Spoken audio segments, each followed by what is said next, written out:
On last August, China launched 2 ballistic missiles.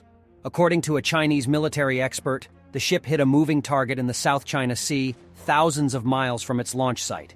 If confirmed, the test is, which comes a month after the U.S. deployed 2 carrier battle groups to the region, and a day after a U.S. U-2 spy plane observed the Chinese Navy's firing drills in the first known demonstration of China's long-range mission. Term plan: range of anti-ship ballistic missiles to moving targets. Not to be outdone, the Russian Navy conducted its 3rd test launch of the Zircon hypersonic anti-ship cruise missile in the White Sea in December. Launched from the frigate, the missile reached speeds of Mach 8 before hitting a coastal target more than 200 miles away. The test is just the latest indication that American carriers, long viewed as the kings of the seas, will soon face a real threat to their existence. American carriers have always been one of the biggest targets of rivals.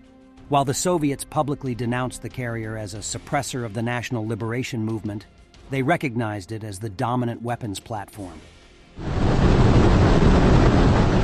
This was especially the case after they learned that U.S. carrier air wings included aircraft carrying nuclear payloads. Declassified CIA documents reveal that in the 1980s, the Soviets rarely criticized carriers in internal discussions and even praised them for providing high combat stability.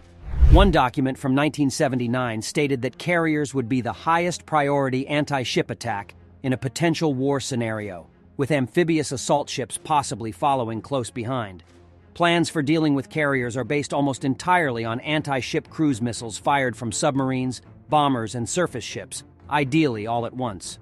To that end, the Soviet Navy emphasized cruise missile technology and missile-carrying capacity on all its ships, even on its own aircraft carriers. The Soviet Navy's Tu-16, Tu-95, and Tu-22 bombers were the primary air delivery systems. The nuclear-powered Kinda, Kresta, Slava, and Kirov-class cruisers are the main surface delivery platforms. A number of nuclear-powered and diesel-electric submarines, such as the Oscar II and Juliet classes, will fire missiles both underwater and on the surface. But even this may not be enough. The U.S. carrier defenses and air wing were considered so strong by the Soviets that as many as 100 bombers would be sent to attack a single carrier, for an estimated 50% loss. The Soviet pilots were not even given detailed flight paths for their return. The missiles were also feared to be shot down or intercepted, leading the Soviets to conclude that many should be armed with nuclear warheads. With the end of the Cold War and the loss of the Soviet Union, American carrier dominance seemed more than certain. Operators have played a key role in conflicts involving the U.S. since the 1990s. But the post-Cold War order is slowly being challenged, especially by China's meteoric rise to military power, which has implications for carrier dominance. American carriers are one of Beijing's biggest worries.